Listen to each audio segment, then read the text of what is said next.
инвестицијата на компанијата Шахтер, како што каже и директорот на Дирекцијата за технолошки индустријски развојни зони, само во првата фаза ќе изнесува 25 милиони евра со 200 нови работни места, додека планот е инвестицијата да изнесува 50 милиони евра и бројот на вработени се планира да биде над 500. Македонија е на добар пат да биде во најбрзо растечката економија во Европа.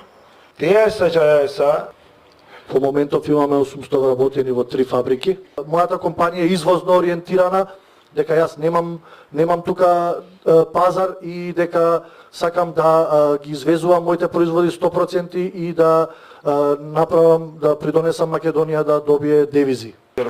Çok teşekkürler. Ve kültürel bağlar ile Остварената посета на почитуваниот премиер во Истанбул во февруари за средба со нашиот почитуван претседател и заедничката политичка декларација за формирање на совет за соработка на највисоко ниво подпишана за време на оваа посета, исто така ги подигна односите меѓу нашите земји на ниво на стратешко партнерство. Cumhurbaşkanımızla görüşmek üzere.